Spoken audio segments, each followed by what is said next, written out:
terms of qualifications, physical appearance, other than like a beard is really mentioned? That's correct. Okay. That's correct. The Gemara has no discussions. The Gemara never mentions any requirement of Bali Mum for a Shulach Tzibur. I think that's a given. Okay? The question comes up to the Maram, right? And I want to get paid attention.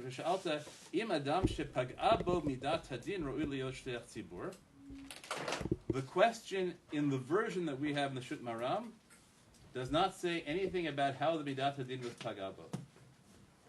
Was Pagabo, right? Perhaps he became bankrupt. Perhaps, unfortunately, tragedies happened to people near him. Right? It doesn't say anything about physicality. Here's the answer is, Shita de Ra'ui v'Ra'uihu. The Adarabba, Mitzvah min ha-muvchar. The Melech Malchei ha-Mlachim chafetz l'hishtamesh b'kelim shvurim.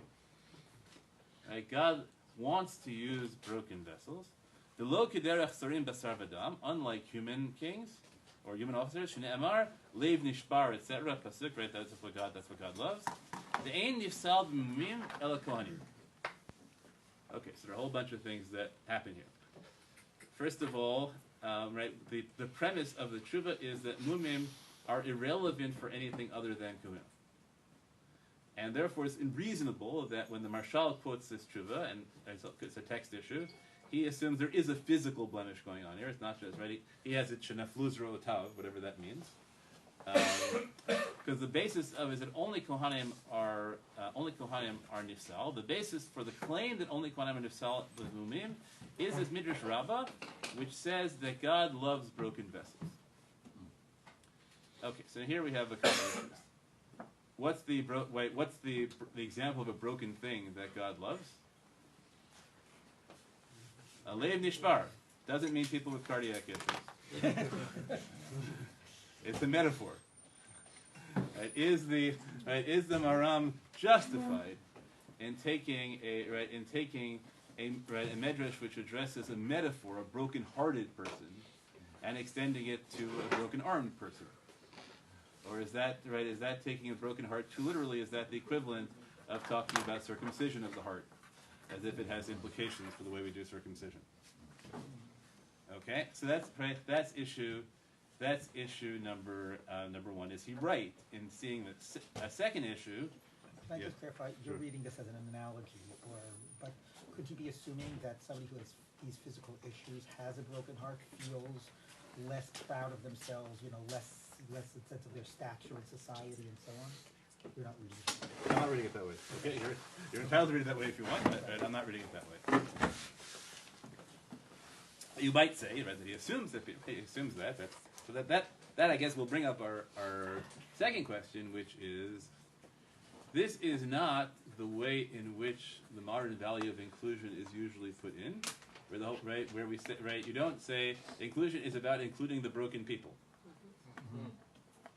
Right, that's all the language around disability is designed to avoid that.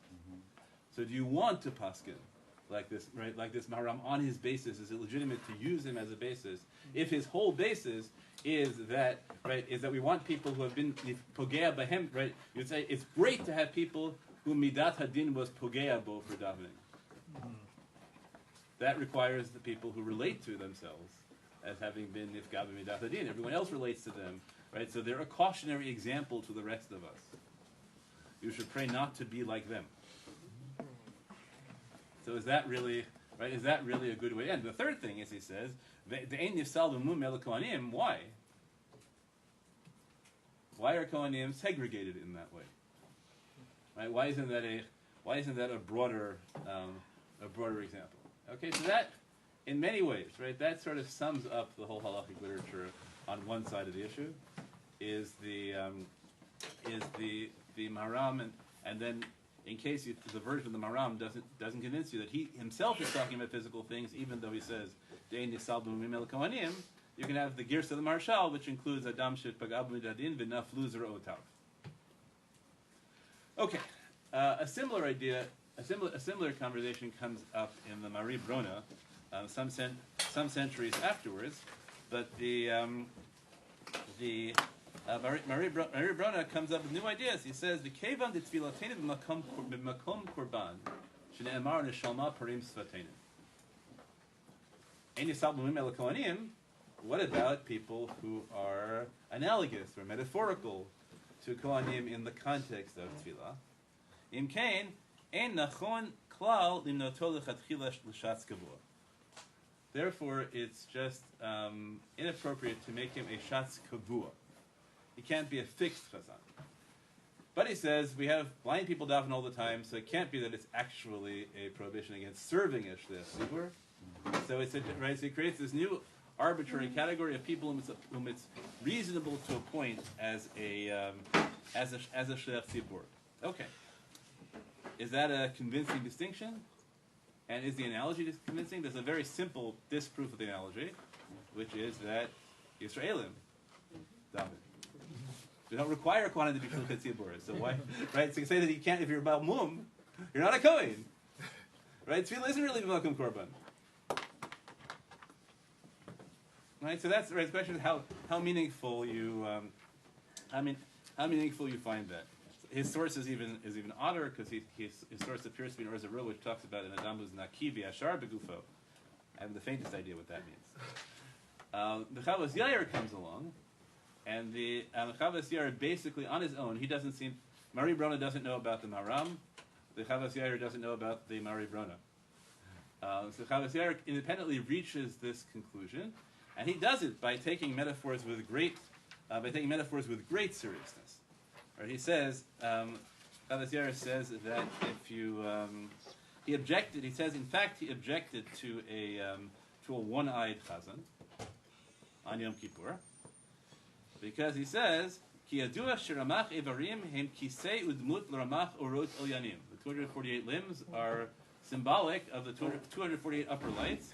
Ramach evarim ruchaniyim shebeneshama. They symbolize the 248 organs of the spirit.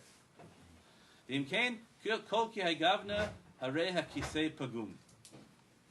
Right, and therefore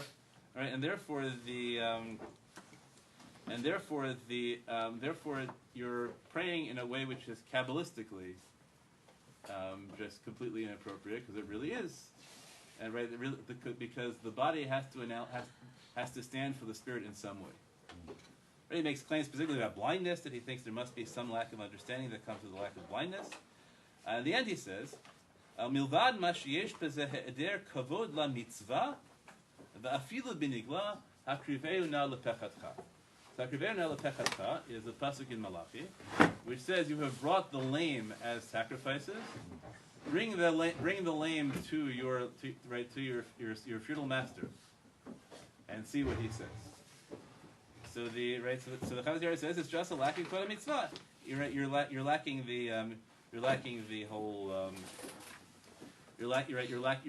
adequate kavod. Okay, that's basically all the data you could have, and you can trace an enormous amount. There's one other thing I should say, that many years later, the Sefer Hasidim, which although it is a very early work, just sort of vanishes. This part of it vanishes from halacha. Sefer Hasidim at one point says the chazan has to be able to stand, because otherwise people will learn and they won't stand either. Okay, that seems largely solvable by making an announcement. Right. So that's a whole separate question. So now, okay, this is all the data you have. You can say that the weight of the normative halachic tradition is to paskin like the Chavos Yair and the Mari Brona in most cases, which is to say that you don't appoint a fixed chazan who has one of these physical deficiencies, but you don't necessarily retire somebody because they develop one. And there's a separate conversation whether Yomim Noraim is like fixed chazan, or Yomim Noraim can be a krei as well. And within that, you have a question: does it matter whether somebody has a chazaka of davening Yomim Noraim? Right, and then you have another question, which is whether on the counter side, he mentions kvod mitzvah, which people instinctively talk about kvod habriot. Does it matter whether it's a permanent or transitory condition? Because we all understand some years your voice will go. Right? You have a sore throat, you can't daven because no one can hear you. It's not a lack of kvod habriot if the person who generally davens has a physical disability for the year that prevents them from davening because they have laryngitis. So maybe a broken leg is no different than that. right, or any operation or things like that. Okay, so what I ended up saying, all right, we'll cut to the chase. Ended up saying was that I thought that the normative halacha was and should follow the Maharam and the Maharshal, that there's absolutely no way that physical requirements objectively affect the qualifications to be Shliach Tzibur. I accept in really in many ways the argument of Rabbi Lau that when you have disabilities that would have an effect because the community wouldn't be able to focus because of that, so then your job as a community is to try and get past that. What you do in the interim, if enough people tell you no, we can't, okay, that's a complicated issue. But the presumption is that a community gets past that, and should be able to. But that it seemed to me that there was power in the metaphor of tefillah as korban, and that reaches sort of its supreme power, Musaf Yom Kippur. Musaf Yom Kippur is the recreation of the avodah. That's the heart of the thing, and also a core part of the power of Musaf Yom Kippur is the part of the recreation of the avodah in which the Kohen Gadol bows while saying the Shem HaMeforash, and so there to have a Chazan who's standing while he says the Shem HaMeforash, because he has a physical disability, particularly if he has a physical disability that would disqualify him for avodah in the Beit HaMikdash, seemed to me a bridge too far. And I confess that I thought there was an advantage in this, in that the problem that it seemed to me that there was a problem in passing halacha on the presumption that there was no meaning to the psul mumim in korbanah, that's what we call chokify it. We say we don't know why the Beit HaMikdash has this thing, but we're going to leave it. It only applies to the Beit HaMikdash. It has no meaning for us at all. And that there was a value in finding a space in halacha where it still had meaning for us. So I ended up saying that I thought the correct psak was that for people, at least for people who would be asked for the first time to daven Yom Noraim for a particular shul, that if they were unable to bow because of a transitory physical disability, that they should not daven Musaf, knowing that the idea that the Chazan has to bow is controversial halachically, because Chazan has to break his feet, and we have this whole comedy performance we have now, right, to try and pick the Chazan up without it. But it's a grassroots minhag which testifies to its power on people's impressions, right? The rabbis tried to stamp out the Chazan bowing and lost, right? Because it really is a big part of people's experience.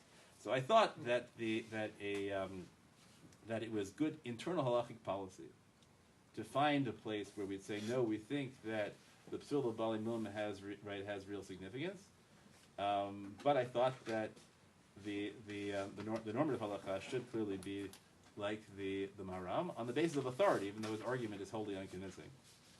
I think that the question of how we reach that, whether you want to reach it on the Maharam's grounds, is really challenging, right? On his grounds, because I think his grounds are as problematic for people in favor of inclusion as the exclusion would be, and so figuring out exactly how you want to frame it, and that in light of the exception for at least Yom Minara Mosaf, then leaving all your space out as to whether it matters whether it's transitory or permanent, or whether it matters whether the person has a chazaka or the person doesn't have a chazaka, how old they are, all sorts of things like that.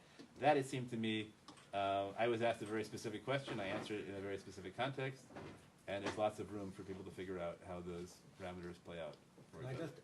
Before I get I'm done now. Yes. Before I get to what I have to say, just to clarify your point. Yes. So the Maharam's argument might be weak in terms of the analogy, but why not just say, of course it's allowed. There's no Gemara that says it's usher. So any argument that it's usher is on weak ground, because how do you prove? So why not present it that way?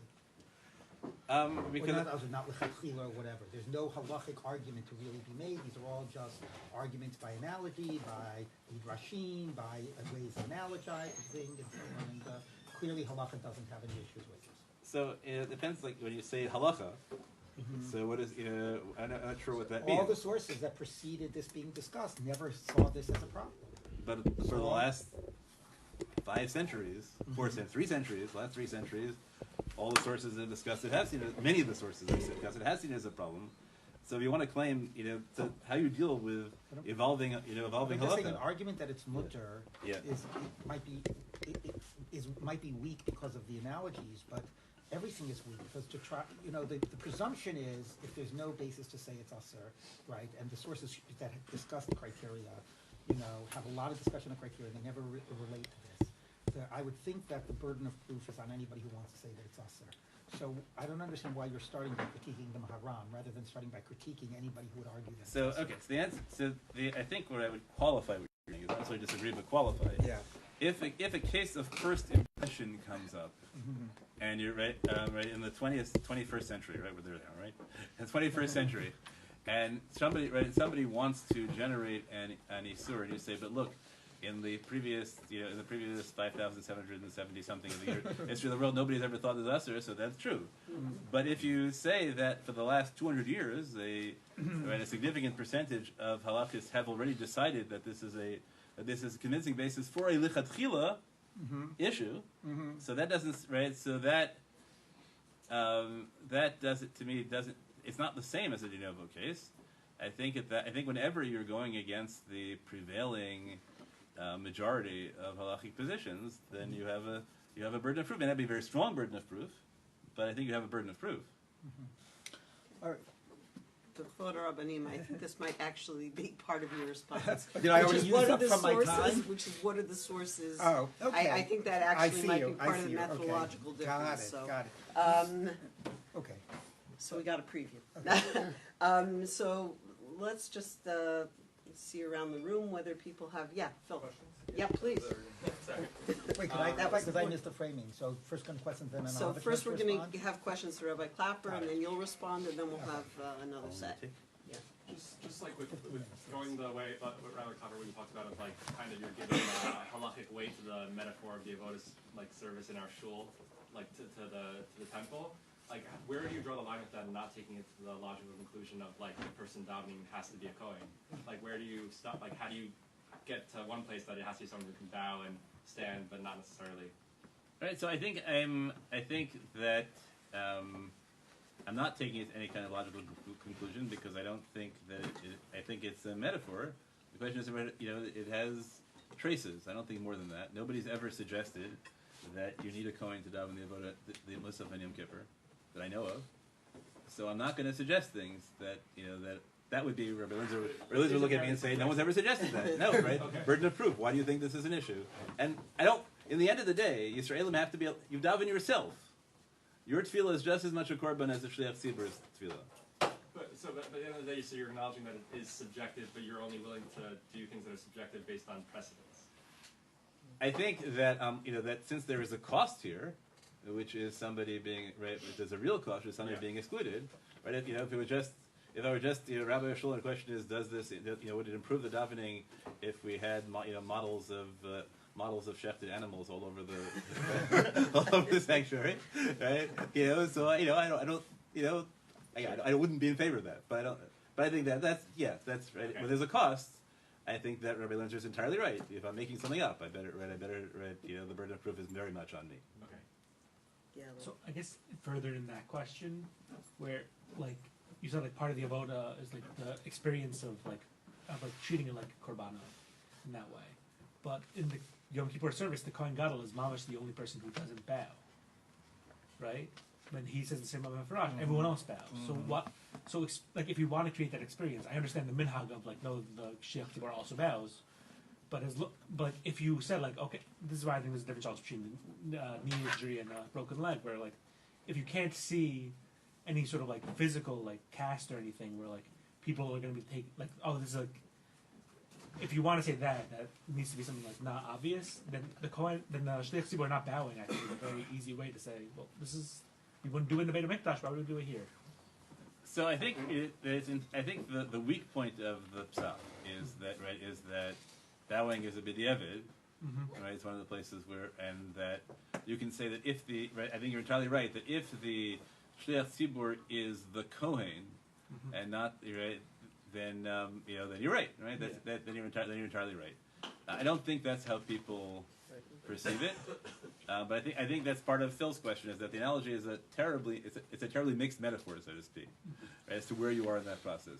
But in Achinami, if somebody really thought this was a bad idea, it's a good argument that of all places to make the line, bowing is the wrong one, and the right one really should be visible moon. Yeah. Which it happens in this case. There was there was a visible brace, but you can wear a really long talit, right? So that's a whole. Or a kickle. Yeah. Anyone else wanna jump in? Feel free. All right, I'll wait to jump until after. Okay, Rabbi Linzer. So, I do have specific issues, like I said, about how you start, what your point of departure is. Like, I guess it's a question of what do you consider a primary source, So, if when you approach it to halakha, is the Maharam and the Mari Bruna primary source, as it were, or is it look, the Gemara and the Rishonim are primary sources? They don't see an issue, so any argument that it's Mari us. Bruna is a Risha. Well, okay, one of those marginal. I mean, to inclusion. Okay, exactly. It's true. Anyway, but that being said, so I don't know if I would sort of frame it as like the question about. To me, it's clear that as a technical halachic issue, it's not a problem, the way I would think about it, but I would sort of say there are competing values that are brought to the fore, and that I do think, particularly around tefillin, I do think that we as a tzibur do ourselves a disservice when we think that any types of questions is limited to just technical halachic cheshbonot. So whether to always sort of be highlighting the difference between technically halachically this, values-wise this, policy-wise that, or whether that all gets sort of woven together as here's my psak, these are my cheshbonos, here's my psak, and at the end it's like that's actually halacha as opposed to something distinct from halacha. I think that's a really important question, so I want to put that out there. But I think that the way I would approach it is there's no technical halachic issue here at all. Different poskim have raised different values, some for inclusion, which might not resonate with our values, like Kelim Shavurim, at that particular logic. Others for exclusion, which might sort of have certain challenges, and we have to think about those values and figure out how they're going to play out and what our sort of policy should be. But I don't know I would exactly frame this as like, who has the stronger halachic position? What's exactly the halacha here? That's, I think, an interesting question of thinking about whether we want to be like cherev chada to distinguish those types of issues. But I want to say something larger about this, which is that I agree, and something you sort of mentioned, and I think it was highlighted more in this piece you wrote. Which I agree very strongly with is that while we meaning the two of us, I think give a lot of weight to that sense of what it means for individuals to be excluded, what it means for our values as a community to show that because somebody has a disability, they're not able to, they're not able to play certain roles, not just physically not able, we're excluding them from certain roles, that there's a very high cost with that there's a danger if that always translates into saying that it's always okay, because then it undermines, besides, even if it's a position you could get to in every single situation, or it undermines the sense of besides, before you get to the values that are opposite it undermines the sense that you're a serious halachic community. What you wind up communicating to yourself and to others is that ultimately the humanistic values always determine, and there's never a sense of sort of shibud to halacha. So I think that that's a really important cost, and therefore, to me, that would always be like, do we want to always be pushing it, in every situation? So, which is different, I think. Well, I know you agree with that, but it's distinct from saying there's a point here about the aesthetic value and that we learned from the Beis Hamikdash and we want to preserve it and so on. So that's just point number one that I wanted to highlight, which I strongly agree with you. In terms of the issue of we don't want to just chokify everything, and we want to own that these are our values, and then we want to think about where is their place to play a role, like the aspect of the aesthetics and so on and the appearance. So I agree with that, but I think that there's a lot of nuancing that has to go in terms of how we think what those values are in general, and particularly in this case. So in this case, for example, what I would sort of start by saying is, do I think that the Torah, when it cares about the aesthetics, is seeing that as an intrinsic value? Or is it seeing that as a human value that because ultimately halacha and the experience is a human experience, we have to accommodate human sensibilities and realities? What Rambam sort of says about korbanos altogether. But if you talk about psukim, you've got the pasuk right by David, which is Ha'ish yireh le'inayim v'Hashem yireh le'levav.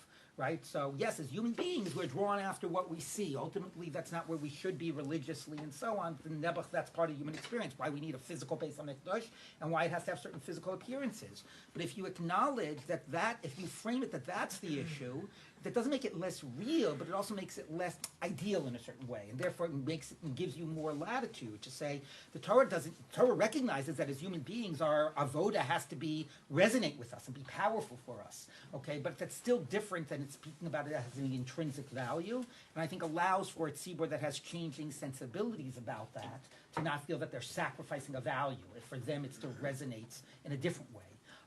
So that's number one. Like, do we see it as an intrinsic value? The other thing that I would point to is looking at how Chazal deal with certain competing values in the Torah, right? So, the famous one, again, I don't want to focus on this, is like, okay, the Torah everywhere says most yumas, most yumas, most yumas, and Chazal have a way of basically almost reading that out of any practical application. So what does that tell us about how we should be thinking of the value of most yumas as opposed to the value of human life, and what relative importance to give those? So when I think about the Beis HaMikdash, right, I think about what did Chazal do? I mean, yes, they were post Beis HaMikdash, but let's take something which is for Chazal, every single day, for us every Yom Tov, a reenactment of the Beis HaMikdash, which is Birchas Kohanim. And what did they do? They took the mumim of Birchas Kohanim, when you're talking about a Kohen himself giving the bracha, and the problem of mumim, and they made it a problem of our sensibilities and distraction, and when it's not a distraction issue, they completely made it a non-intrinsic value, made it a concern about how that affects us as human beings, and therefore made it something that could be, therefore, contextualized and not relevant based on the circumstance. So that's one thing I see them doing with exactly that problem, and how we're going to think about how that's going to play out for us outside of a Beit HaMikdash. Another thing that I would point to is that the Kohanim, what part of why you have this sense of the mumim of the Kohanim is because they're seen as like Klei HaMikdash.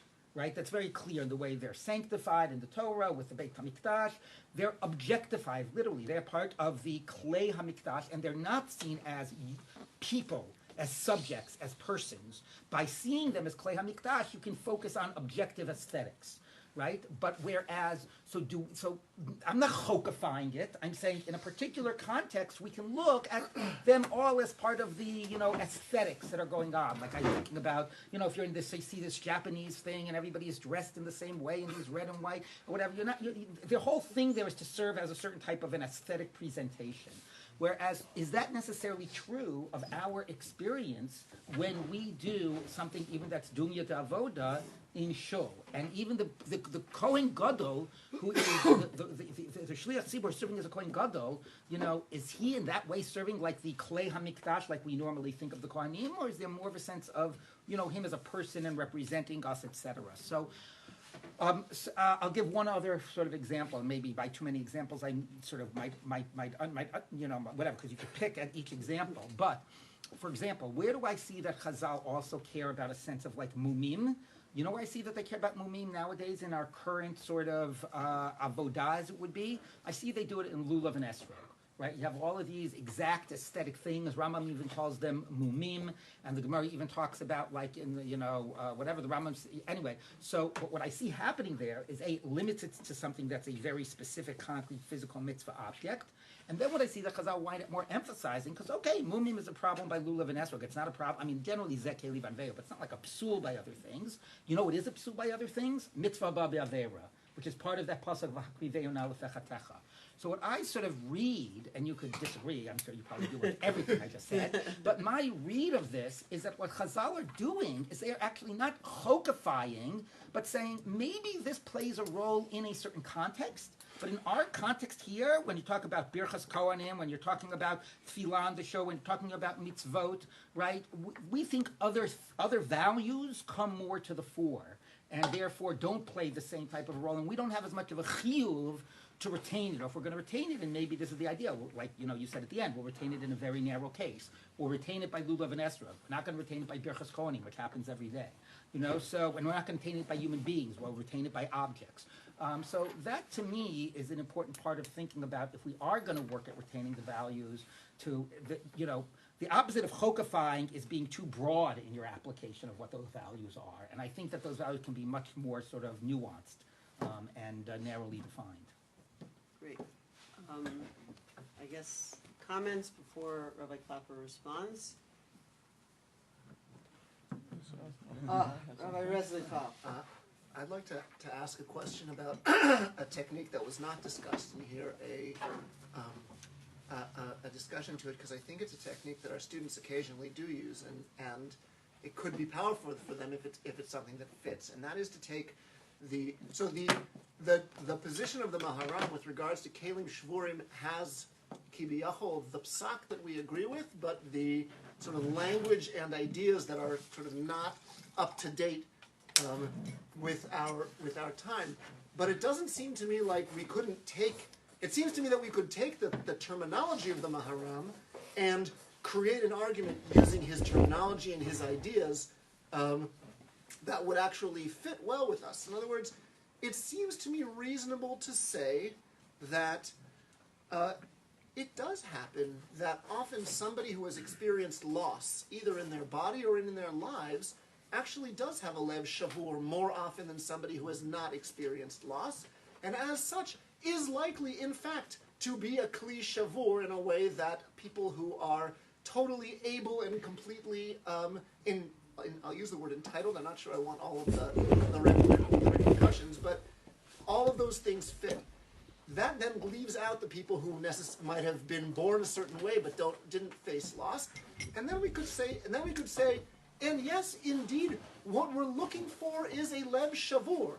That is our criteria. And as that being our criterion, we look around to the people of lev shavur.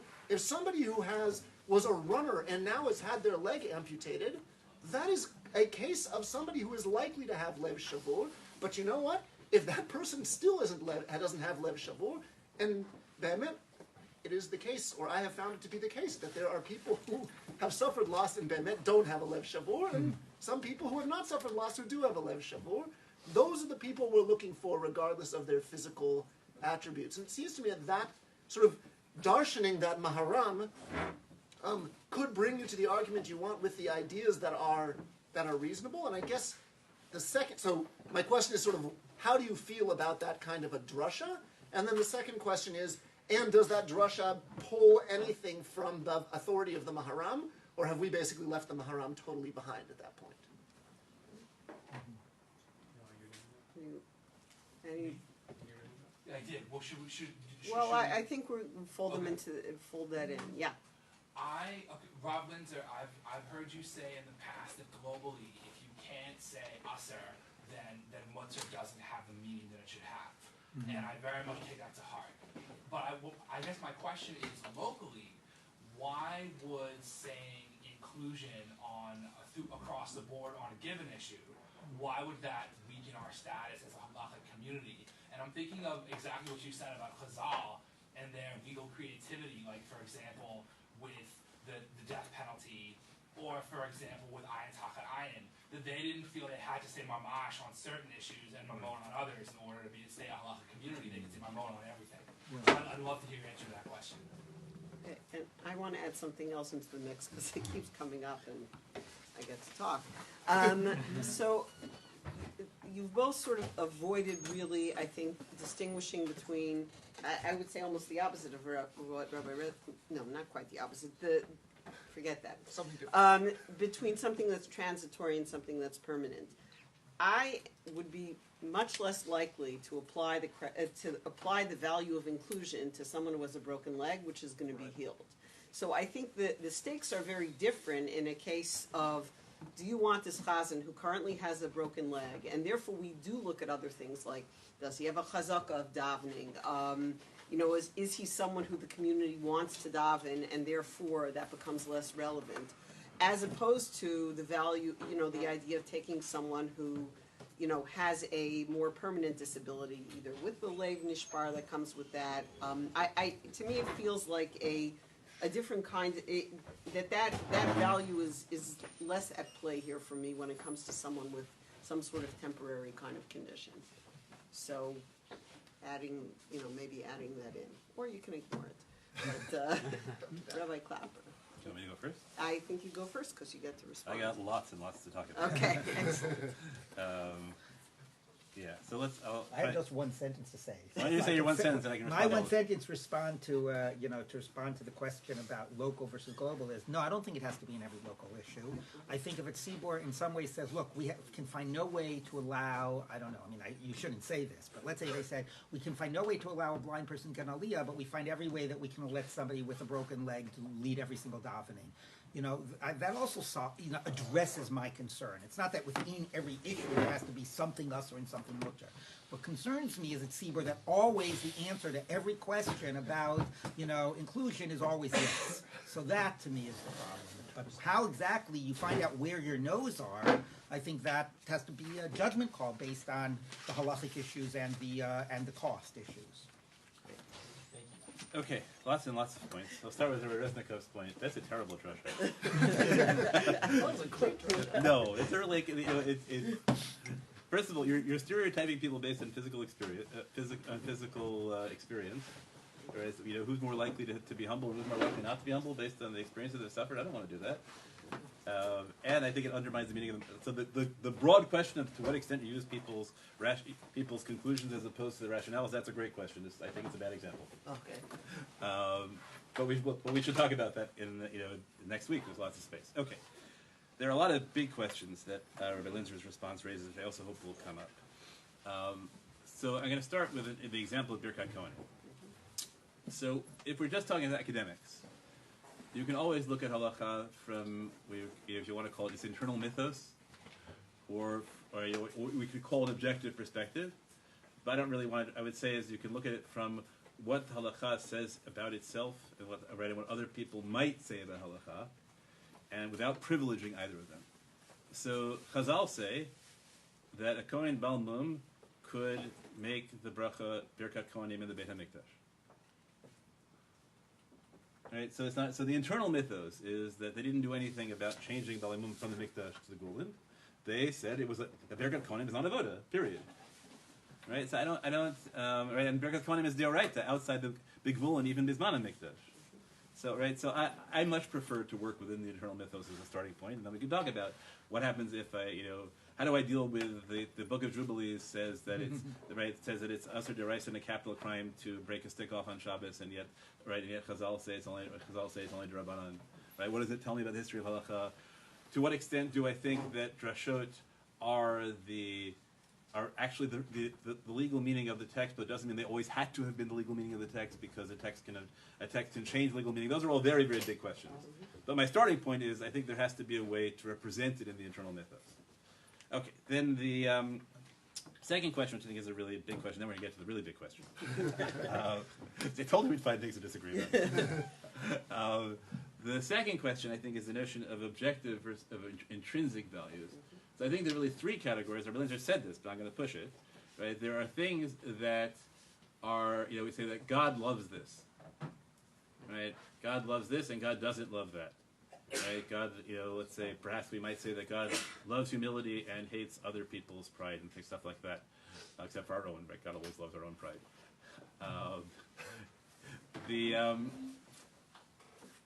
I'm enough of a Maimonidean to have grave discomfort with the notion that we can make claims God loves and God doesn't love certainly about aesthetics bichlal. Then is a question of whether something relates to an objective characteristic of human nature that it would be a bad idea to overcome, or things that relate to a social construction that is often the case. Right? So by Birkat Kohanim, Chazal make explicit that a lot of the disqualifications are socially constructed, and they're happy to say, try and overcome, right? They have to say that if they're overcome, and the modern corollary, which I think is very reasonable, is, and if you can overcome them, you should. Okay, as opposed to Mumin, this Rabbi Linzer and I are both aware, and we can talk about next week, is the subject of a back and forth between Benny Lau and Lichtenstein, about whether you say that about Bali Mum, right? Or to some extent, you can say this is the whole fight about whether korbanot are going to come back or not. Or korbanot a concession to human nature, or korbanot a reflection of something about human nature. Okay, right? So I want to put that on the table also, that from my perspective, there is a difference between Birkat Kohanim and Bali Mum, which is that Birkat Kohanim are explicitly framed as social, and that's one of the ways in which Chazal do that, if you want, or which the Torah does that, is by not making them deoraita, as opposed to balimim, which are deoraita. And then we get into all the issues. There's some things that we say, like slavery, right? That that where we talk about work korbanot, where you might say things that even deoraitas are subject to utopian, to becoming obsolete in utopian eras, and you might think that utopian eras occur even before Mashiach, or you might not. That might depend on whether you have a progressive or a conservative instinct. Okay, the biggest issue, so I really want to challenge you on, is what does it mean when we say that there's a lechatchila and a b'diavad? So there are a couple of ways to do that. One way is to say lechatchila and b'diavad is only when there are lots of positions. So the lechatchila way is to be yotzei l'chol hadeot, and the other way is to be yotzei. That's one notion of lechatchila. Okay, and there's a second notion of lechatchila where we say that there is a mitzvah kiyumit, but there is no, but it's not possible if you don't do it. And there's a whole question of whether that really exists in Deoraitas, but let's assume it does. There are things that you're supposed to do, but you don't do them, right? You don't do them. And then there's a notion that this is the better way to do it. It wouldn't be possible if you didn't, but this is the better way to do it. And the question is that halacha? Because you can say always, well, if you're yotzi anyway, then there's no technical halachic basis for it. Right? That's right. But I think that makes the challenge, right? That makes all notions of lichatchila, or at least all notions of lichatchila post Talmudic, Right. that aren't based in the chol hadeot, right? Not halacha, right? They're just minhag, and I guess to me that sort of gives a very, very fixed vision of halacha. So I want to, can I respond? That Yeah. right. Yeah, so I do not, obviously, certainly, halacha itself within, let's say, the Gemara, whatever, obviously has lichatchilas and ideals, and not everything is based on what minimally you need and so on. I think my issue here was that any of the arguments about for or against this case, to me, were not based on an intrinsic sort of values that are identified within Gemara's discussions about qualifications for Shliach Tzibur.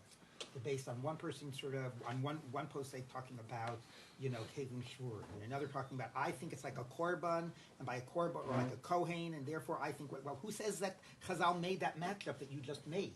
So if you can actually show me that your model is intrinsic to the Gemara, not just an analogy you're making based on some other thing, but intrinsic to concerns about the qualification of Shliach Tzibur, then I would be much more persuaded that that's an intrinsic halachic lechatchila. At this stage, I feel, so of course I have halachic lechatchilas, but at this stage I feel that the halachic discourse around the qualifications does not reflect any lechatchila concerns about that, and now it's just, one person putting this model on it, another putting that model on it, and so on. And I might be actually persuaded by that model, but I'm skeptical of it too. I'm skeptical of the fact that should be somehow have a binding halachic weight, even a lechatchila binding halachic weight. So there are lots of terms that we need to figure out what lechatchila binding means. Right? We need to figure out what does it mean to be rooted in the categories. So let's say last week we talked about the Beis Yosef builds his whole halacha about blind people and aliyot, and at how we run aliyot of the Zohar. Yeah, but that is about. It's very different. That's about uncovering what is the dynamics at play within this, It's the same thing. He analogizes aliyot to Matan Torah. First of all, I can totally show you within Tzugus of the Gemara that is present, that model is present. Aha. So Model. there I am much more. So there I am much more open to sort of that. There's no model that tefillah is kukorban? No, but not that the Shliach Tzibur has to be like a Kohen, or the Shliach Tzibur has to be like a Korban, and particularly from this perspective. Nobody ever says that the person who gets the aliyah is supposed to be like has to be Moshe Rabbeinu relative to God. You think you have to demonstrate that specifically? Maybe at the end of the day, it's just that I am not persuaded by the analogy, but I don't think that I think that it would have begun to be a much more powerful argument if it would have shown that in the discourse in the Gemara about the qualifications of a Shliach Tzibur, we see some indication of this. Can I ask you each to sort of qualify a little bit? What are the parameters of where you think arguing for metaphor? Like what metaphors are okay, what metaphors are not okay? Because part of what I'm hearing you say is, I need to see it in the Gemara, and you're saying, no, I need to see it in the thousands of years of halachic development. But I mean, I had the same questions about Kabbalah. In other words, where is it legitimate to kind of go outside what you do or do not think of as the canon to find your metaphor, or to apply from one inyan to another inyan, and where isn't it? It seems to me that you have a fairly broad understanding of what can be used as metaphor, and actually translate that into practice or halachic thinking minimally. And Rabbi Linzer, your use of metaphor seems to be much more limited. Do I have this correct, or could you sharpen this a little bit? Kind of like what your... Yeah, I would agree. And if to use the example about the Zohar, part of the thing is that the Beis Yosef chose to go by it and incorporate it within his practice about not saying it too loudly and so on, and that's fine. You're a Kabbalist, you want to incorporate that, you want to use that as an expanded way of reading this model of the whatever. But if but if he would have said, well, I think that, for example, the Masis Binyamin, who says, based on this Zohar, that proves that this position is right, to me that felt very opportunistic. Like, if the Zohar would have been against you, you would have said, we don't pass on like the Zohar. Because the Zohar helps to, for your point, you're saying, well, this Zohar sort of proves that I'm right. So I don't see, if somebody doesn't want to accept the consequences of using the Zohar's model, I don't see that assuming you don't feel that the Zohar is Reb Shimon Bar Yochai and has whatever, a certain type of a weight, then yeah, I don't see that sort of becomes a source that's mechayev you to sort of follow that model. So I think, and this is great because I haven't been, I haven't really been compelled to clarify my own thinking on this. So this is going to be a first draft, I think. I think that the argument I'm trying to make is that there can be post-Talmudic law. Right, that things develop over time, and if you want to classify them as binding rabbinically instituted minhag, or if you want to classify them as in the space of just like Misrana Katuv L'Chachamim, also Misrana Talmud right, Talmud L'Chachamim, I think there is a capacity for binding law to be created, but I think that functioning within the system, you have authority also. So I think, and how much weight you give to the various ways in which law develop will distinguish based on source. So it might be, for example, that I'm comfortable saying, you know what, Kabbalah on the whole just doesn't do it for me. I don't understand it. So halakha that's explicitly based on Kabbalah has much less weight for me than halakha based on principles I understand, especially when we're talking about lechatchilas. So I'm comfortable saying on my own authority, you know what? When a Kabbalistically grounded lechatchila comes up against what seems to me as a real kvod habriot issue, I'm willing to paskin. But I'm not saying that there's no halachic issue. I'm saying I'm willing to paskin against it. Right? I think that So that's the. Whereas if somebody made a more compelling argument, then I would have an argument that was more compelling to me, and that argument was picked up by everybody for quite some time. I would have a harder time dismissing it, although I have the right to, it's not unanimous. I can paskin like one afron against another. It doesn't mean that, but I'm not saying there's no halachic basis. Right. I'm paskin against the halachic basis. So to clarify, look, I have to admit that I've got a blind spot here, which I'm well aware of. Maybe blind spot isn't the right analogy, but it's that, like, I hate getting questions about, like Gabbai questions. Do you say Uval Etzion on this day?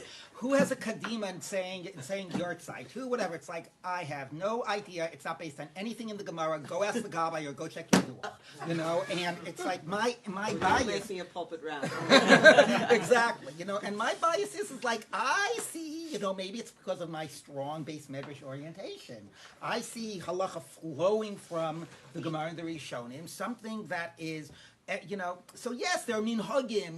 The minhag is that this and this and this. But like to approach, it's very hard for me, in all honesty, to approach that as like a real halachic question, rather than as like what have been the established minhagim around the kadima for who does davening in this circumstance. But it's often not framed that way. If somebody sort of framed it that way, I could relate to it more. I still don't know the answer because I'm not interested as much in the answer because it's not coming from the Gemara and the Rishonim. So I can look it up for you if you need me to look it up for you. But anyway, don't nobody listen from my example. You got to be a shul rabbi. So I get the luxury of being a Rosh Hashiva. So I know the answer to those questions. So I do have a bias that I have a hard time. But even though those, I do recognize that those sort of become halachified or become the minhag sort of becomes a type of a halacha because it is the practice. A lot around minhagi avelus as well. This has become the halachas because this is how, as a tzibur, we've been practicing this, even though a lot of them have accrued from various minhagim and so on and so forth. Okay, but so if somebody were to say to me, the minhagim through for 500 years have been, we do not let shlichei tzibur, who have mumim, be their shliach tzibur because we have understood this to be dumya de korbanos, okay, that would have a lot more weight for me. If somebody is saying, actually, we often do have them, but I don't think we should do it as a kavua because I'm making an analogy to dumya de korbanos, which isn't in the sugyas that discuss shliach tzibur. It's in a different context, but I want to sort of apply it here. To me, it's like, that doesn't do it for me. Like, why should that analogy have any weight if I don't, if I don't find it totally, persuasive? So, firstly, I married a gabbai for the same reason. so I could hand off those sorts of questions, even though I did have to function to some degree as rabbi of a shul. So, was your wife always in shul with you, so you could chat with her? That was the idea. It still is the idea because, even where I daven hashkama now, they keep on trying to ask me these questions. But the longest hagav, the Ramah. Yeah, I know. Is about who comes first, right? Who gets Kaddish first. Yeah. Because it's really important, because otherwise people fight. Yeah. Right. So I think part of the issue there is that there's very little in the way, right? I think it's one of those cases where it's really clear that we're, like the Rambam says about Shechita, which may not be true about Shechita, but it's true there, right? That really, most of the time, it really doesn't matter. It just, there needs to be a rule. And you have to follow the rule. It's like whether you're driving the right side of the road or the left side of the road. Right? You all got to do the same thing. Right? And it's law. It doesn't matter that it's meaningless that you're driving the right or the left. It really matters everyone do it the same way. And part of the job of judges is to make that law. Right? Because otherwise people fight. I think that there's something different where people make choices that are explicitly based on values and not because you have to make a choice, because they wanted to make a choice. I think that has more. That actually has more power that way. Within that, I think I can reach the same things. Like positions that are held in shuvot, but clearly are against minhag Yisrael. Right? They have much less weight as halacha than positions that reflect minhag Yisrael. Right? So I don't know that I need to de-law them. I would also say that if everybody started practicing like the Mari Bruna, that would have a lot of weight. But the argument itself doesn't have weight for me. So I think that's right. The question of whether the arguments per se, only have the weight of their being convinced, and some of them, right? If you found the argument in the Rambam, you would probably take it a little more seriously than the Mari Brona, right? So it's like anything else, the function of weight of authority and conviction. And I'm not arguing. That I'm generally not. If people come up, I'll give you the analogy that matters. That's the coolest thing to me, right? Is the minhagim of the 3 weeks. The minhagim of the 3 weeks. The Rav argued that the 3 weeks are the available 11 months. I read that it's 12 months, and the 9 days are shloshim, and Shavua Shekal Bo is Shiva, and maybe right. And Tisha B'Av itself is Aninus. Okay? That's a glorious model. It is absolutely untrue. It has no relationship whatsoever to the way the halacha developed. For all sorts of reasons, if you read Professor Sperber, which none of it has any relationship to what the halacha developed. It's a typo. But if Professor Sperber is correct, which I assume he is. But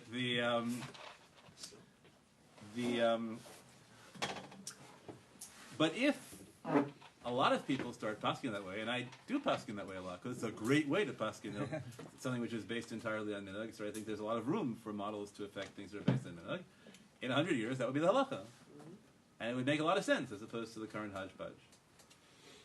So I think that's the issue, right? I agree entirely that if the Mari Brona if I found the Mari Brona, right? I looked at it, and everybody all around me, right? All around me, there's some kind of parade out of some anatomical horror show, right? Davening, right? As Shluchot Tzibur in all of history, and all of a sudden I want to stop this, right? And I said, "Oh look, I found the Mari Brona." You would say, "Okay, look, you found the Mari Brona, but it's against the Maram. Mari Brona doesn't count against Maram." But I found the Mari Brona in the Chavas Yair, and then I looked, and I have a list of like 20 articles written in the 20th century, right? Which So let's reached. take a middle case. Let's say there are different minhagim in different communities. So How would Linda, this hold on, argument? let's, Okay, fine. anyone else want to sort of come in? This is the big stuff.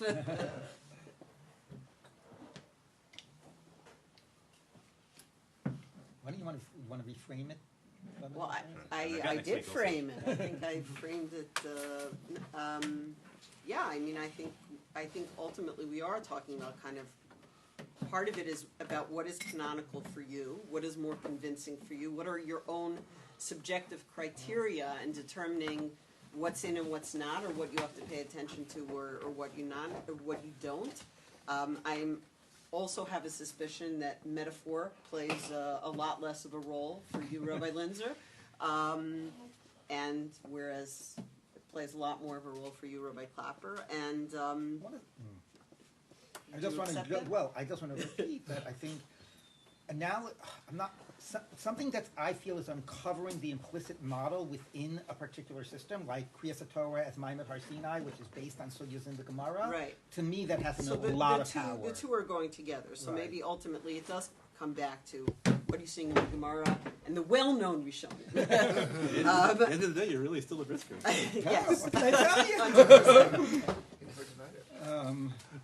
Could I ask you, Rebbe Klepper, to go back and respond to the issue about, because I think the bigger here thing that maybe I think speaks to, it's not as sort of technical about methodology, but huge in terms of how we're thinking about values and halacha, right? And, and it's like, because in so many areas, and, maybe this question about who can lead the Shliach Tzibur for Chazar Sashatz, for whatever, Musaf, whatever, is not something people feel so pressing and urgent. But I think there are a lot of things that people feel is pressing and urgent, that they feel that the values as they see them in halacha are maybe in conflict with more modern values, and the move to try to bracket and limit and, as you say, chokify, as opposed to do we try to preserve. So I guess, and people can obviously, I think, figure out what some of those applications would be. So my question to you is, I understand we should not chokify everything, and we should really allow ourselves also to be critiqued about our own modern values and read these values and think about other sides that we sometimes get in our own little progressive bubble and aren't willing to sort of be self-critical and hear, and so on. And all of those is really important. But I want to sort of ask about still the question about narrow versus wide application. Because my read, when I talk about mumim and the based on mikdash or whatever, my initial, move, and maybe it's because of my liberal orientation, maybe it's because of how I said I read some of those things. My initial move is to say that's a very specific, based on mikdash type of a thing, a concession to unions. It's because the Kohanim there are more as objects than as subjects. Chazal try to move us away from that. So not to chokify it, but to extremely limit it. Yes, I'm just sort of curious your response to that. Do you feel a need to push back against this sort of whole liberal moment and to try to broaden that more, or do you naturally read that more broadly than I do? How do you think about it? So when we did this a couple of years ago, so Alec was the Abbot in Boston, tried it also that Hilchos Mumei are actually in Hilchos Klei HaMikdash. Right. And my recollection is that it failed to convince the students, and it had to go back and find the textual reasons that it's not all in Hilchos Klei HaMikdash.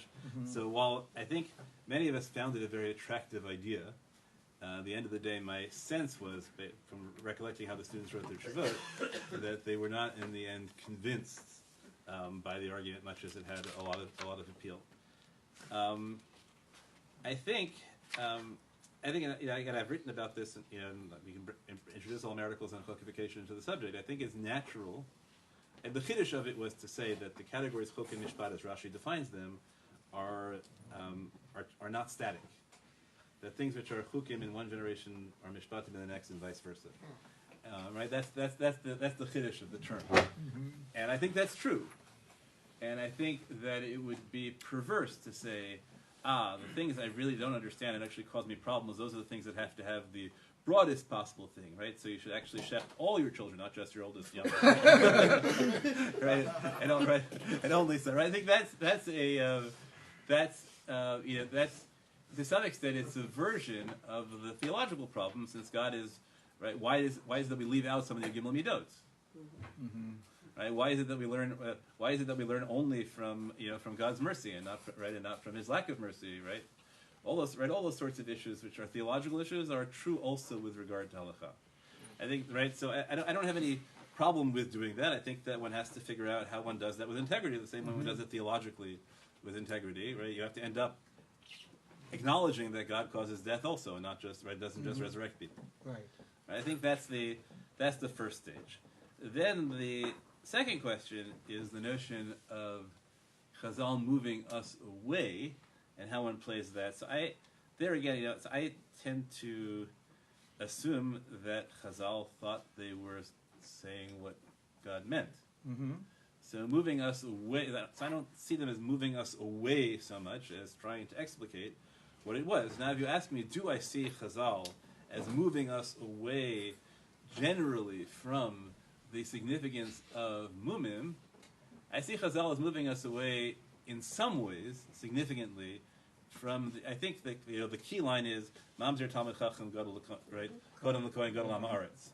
Right. So I think that, but it has to be balanced because Chazal also said the Kiddush To, right? The Kiddush To is a chiyuv, and so I think you could trace a very complex way in which Chazal, in certain aspects, prevent the significance of Kahuna from ramifying all through the culture, and at the same time preserve. Now you could say that that they do the same thing I do. They preserve these sequestered areas where Kohanim get their hands washed by Leviim, But they don't. But they don't. They get the first aliyah, but they don't have to be rabbis, right? They get to be rabbis. That's I would look for a much more nuanced vision of what Chazal are doing in that way, as opposed to I know I got in trouble, I think, because a journalist I did an article to thought I had done this too clearly in the context of Melucha, where I argued that the Mishnah is written to some extent to modify Devarim, and the Rambam is written to some extent to modify the Mishnah, and there's a reaction back and forth about power